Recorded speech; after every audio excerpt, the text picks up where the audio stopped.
Coco Martin and Miss Julia Montes! Opinion ako hindi niya gusto. Tapos yan, pag-pick up ko sa akin, away. Ang gagawin ko ngayon, tahimik na lang ako. Kung ano, sabi nga nila, pag mahal mo ako sa tao, di ba may sabi sa English na parang kung gusto mo ng masayang buhay, dapat masayain mo yung, ano ba English na? Happy wife, happy life. Kaya nagpapa-excite pa sa relationship daw niya. Honestly ngayon, itong mga negosyong pinapasok namin. Kasi ito yung nagiging pundasyon ng ano namin ng future namin at ng family namin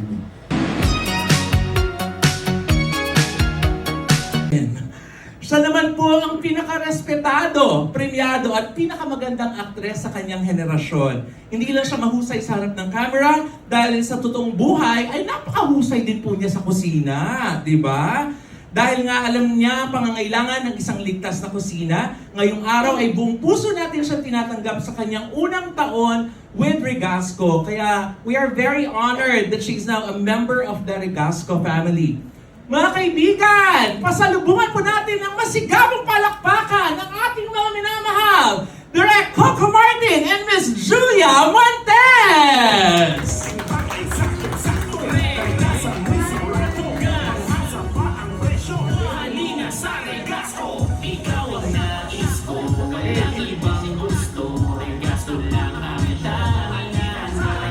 Again mga kaibigan, palakpakan po natin Direk Coco and Miss Julia! Good morning! Magandang umaga po sa lahat po ng mga nandito ngayon.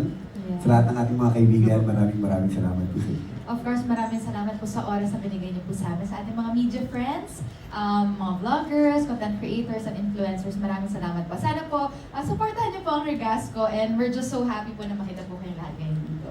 At syempre po gusto ko magpasalamat po muna sa aming boss, kay Sir Arnel, kay Miss Leslie, kay Sir Anson. Maraming salamat po. Kay Miss Annette, thank you so much po sa pagtitiwala at 3 taong pagmamahal niyo po sa amin. Hindi lang sa akin, kundi sa lahat ng mga kasamahan ko, sa lahat ng mga shows ko, lalong-lalo na sa mga kasamahan ko dun sa Batang Quiapo.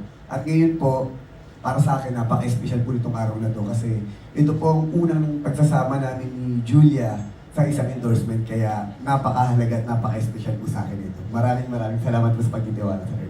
Thank you! Ayan, ako Direk Coco. Yan, ilalagay naman yung couch. Pasensya ka na, Direk Coco, ha? Oo. Direk, pangatlong taon mo na sa ano? Sa Regasco? Kala ko sa pagiging set designer. Oh. Ganyan si Direk. Naku. Naging trabaho din yata noon ni Coco yan bago siya sumikat. Ayan. Ayan. There you go. Siyempre. Still, we have on stage Direk Coco Martin and Miss Julia Montes. Ayan. Yan. So dito muna kami dalawa ni Mama Loy. Yes! Okay. Okay, Nels. So meron tayong mga tanong dito. Oo. Oh, iba to na natin yung una. Yes. Huwag mong ginagamit ang salitang bato. Ha? Baka dito hanapin. Ako baka dito hanapin. Oh, fire! Fire, Nay! Oh, ayan, ito na. Kanina kasi nabanggit ni Coco, yung first time nila ni Julia Montes na magsama sa isang endorsement. Yes! Oo. So, ito ay tanong mula kay Nika in joining Coco to be part of the Regasco family. Kumusta daw yung partnership? Yung wala akong salamin. Piniting ko.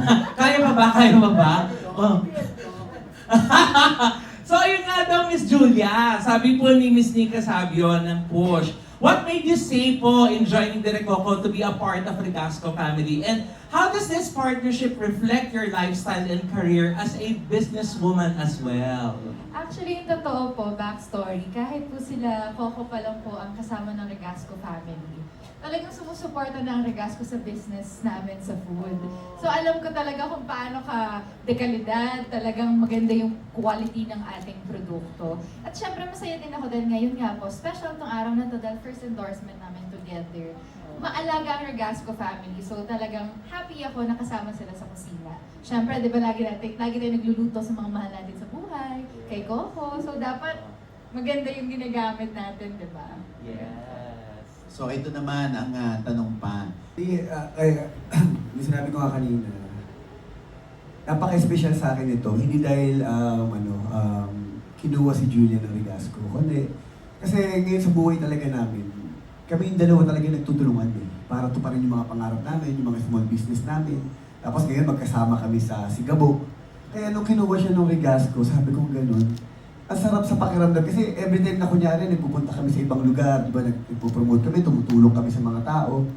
Ngayon, magka-partner na talaga kami, magkasama kami. At every time na kung ano man yung mga experiences ko na pinagdadaanan sa araw-araw sa aking buhay, sa trabaho ko, hindi ko lang naikukwento sa kanya pag uwi ko ng bahay. Kung hindi, makakasama ko na siya kung nasan man ako. Kaya sabi ko nga, nung kinuha siya nung Rigasco, sobra akong thankful and then para sa akin, sobrang blessed po namin dahil talaga nagdedire-diretso yung mga blessing na dumarating sa buhay namin. At sobra ako nagpapasalamat talaga kay Sir Arnel kasi yung tiwalang ibinigay niya sa akin. Kasi hindi lang si Julie, pati yung mga kapatid ko, yung attorney ko, kasama ko dito, yung mga kasamahan ko sa show, talagang kinukuha niya para tulungan kaming lahat. At siguro nakikita niya rin na, alam niya na sa pamamagitan namin, yung ginagawa namin sa trabaho namin, na i-share din namin yung blessing na binibigay sa amin ng Diyos para sa mga ibang tao na nangangailangan talaga. At kami, nandito kami para mag-represent ng Rigasco dahil talaga, sabi ko nga, hindi na, like ako po, hindi naman ako basta-basta na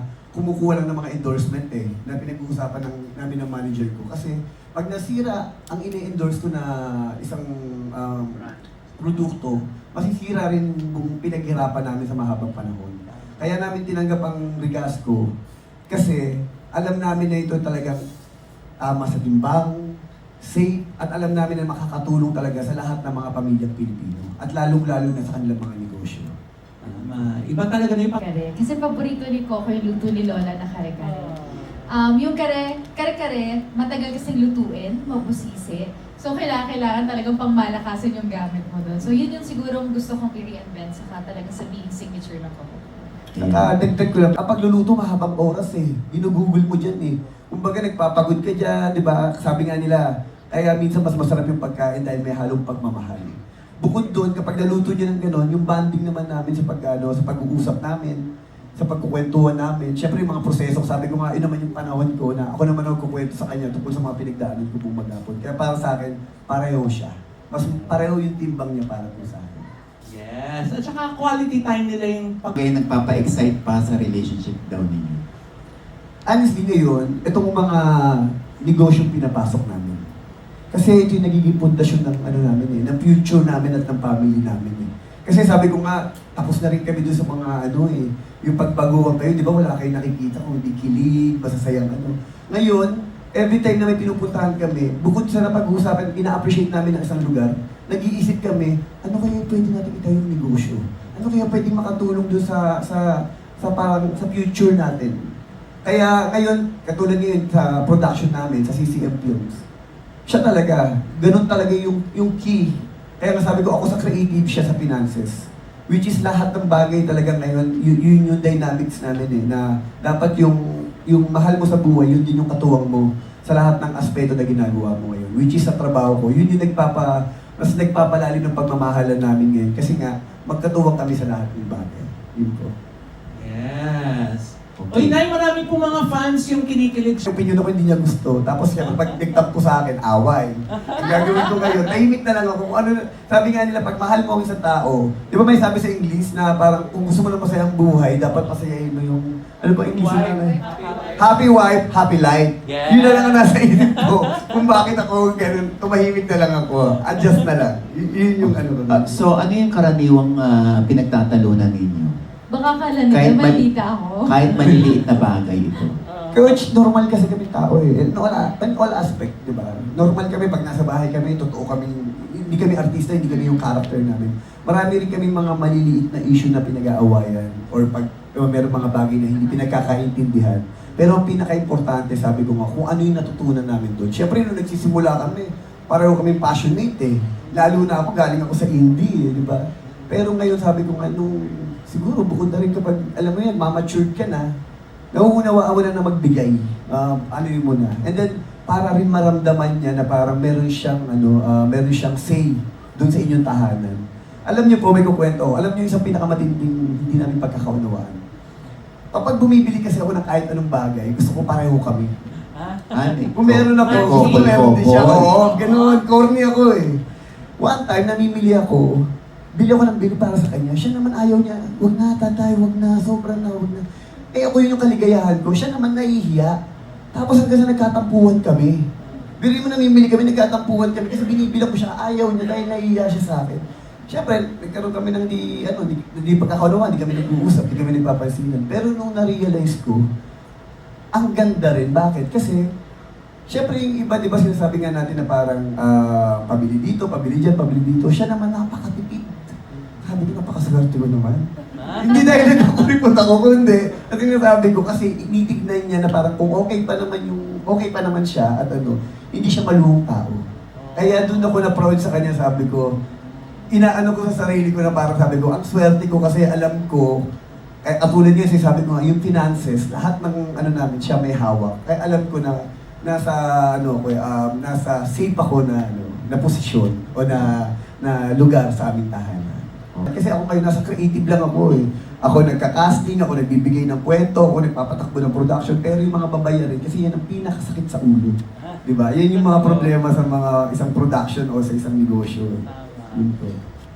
O Nay, may tanong naman din si Miguel of... Ako sa buhay ko. Kaya ako sinishare to kasi nga, bukod kasi sa ini-endorse ko, pati po sa mga projects na ginagawa ko, ganoon din po ako. Mas inuuna ko yung kapakanan ng ibang tao, kahit na sabi ko nga, kahit na dumarating yung pagkakataon na minsan, dahil ako kahit paano nakakapag-produce ka sa mga pelikula o sa mga show sa ginagawa namin. Kahit malugi, okay lang. Basta sabi ko nga, ang importante, yung pangalan na maiiwan ko sa mga tao. Yun po yung pagkatao ko bilang. Yes. Correct, tama. Habang nagsasalita si Coco ng kanyang wisdom, ng mga experiences niya, Totoo po yung term nyo, na-amaze talaga ako sa kanya every time. Kahit lagi ko siyang kasama. Kasi kung tutusin po, apart pa lang po ng heart ni Coco yung nakikita ng lahat. Kasi sobrang buti ng puso nito. So yung mga intentions niya na tumulong, sobrang marami pa po yung hindi nyo alam. Kasi ganyan po siyang klaseng tao, ganyan po siya ka-private, hindi na pinaalam. Pero wala lang, parang every time, every day na-amaze ako sa growth niya, sa buti ng puso niya, at yung intention niya to help everybody. So, every time na parang lalo ka nai-in love. Ganun, parang tingin ka gano'n. Yun. Kami din naman po na-in love, Kadre Coco. Alam niyo, meron ako isang na isi-share sa inyo. Ito, one time, George, may kumukuha sa akin isang para mag-endorse. Pero hindi siya akma sa akin pananaw o prinsipyo sa buhay. Kasi sabi ko nga, kasi pag everyday nagsasalita ako sa mga tao, pag nabibigyan ako ng pagkakataon, lagi ko sinasabi, hard work. Kasi doon ako nagsimula eh. Isang araw, may kumukuha talaga sa akin na gusto ko mag-endorse ng isang gambling. Sabi ko, hindi ako magsasalita tungkol dyan, pero hindi ko kasi pananaw sa buhay yan. Kasi sabi ko, nagsimula ako sa pinakamababa hanggang umabot ako dito. Hindi ko inaano ang buhay ko sa sa swerte o sa sugal na baka jumakpat o ano. Kasi para sa akin, ang lahat ng pinaghirapan mo, alam mo kung paano mo siya pahahalagahan. Tinanggihan ko yung isang nag-aalok sa akin na endorsement. And then after that, binalikan ako. Hindi ko akalain sa talang ng buhay ko na o-opera na ako ng ganung kalaking halaga. Alam niyo, tapos after that, nung diniscuss namin niya ni Jules and then my manager na gano'n. Sabi namin gano'n, aanin natin ganito kalaking halaga, pero kung ano naman yung masisirang buhay ng mga tao. Hindi ko sinasabing against ako, sinasabi ko lang to, personal opinion ko to. Kasi sabi ko nga, marami kasi ako nakita na naging hobby, naging ganyan, then after that, nasira ang buhay. Parang hindi ko yata kaya. Kasi sabi ko, kung ano man meron na lang tayo, kung ano man meron na ako, okay na yun. Kaysa maghahangad pa ako ng sobra-sobra, and then after that, alam ko naman marami akong masisira mga tao. Kaya ako kinukwento to kasi sabi ko nga, hindi porkit may nagbigay sa akin ng trabaho, naganap sa akin ng trabaho, ginaganap ko agad. Kasi sabi ko, mahaba na rin pinaghirapan ko eh. Kailangan mas maprotektahan ko yung pangalan ko. Yung dignidad na pinangahawakan natin yun. Kasi sabi ko, yun yung pinagkakatiwalaan sa akin ng mga tao. At yun ang ayokong masisira. Kaya kahit sa mga boss ko, sabi ko nga, yung salita ko, yung laway ko, pwede mong isang na. Pero, Kasi may kanya-kanya tayong kanya-kanya tayong Paniniwala. buhay, kanya-kanya tayong paniniwala. Ako kinukwento ko, sinishare ko lang po yung karanasan ko. Kaya ako yun. Hindi po ako.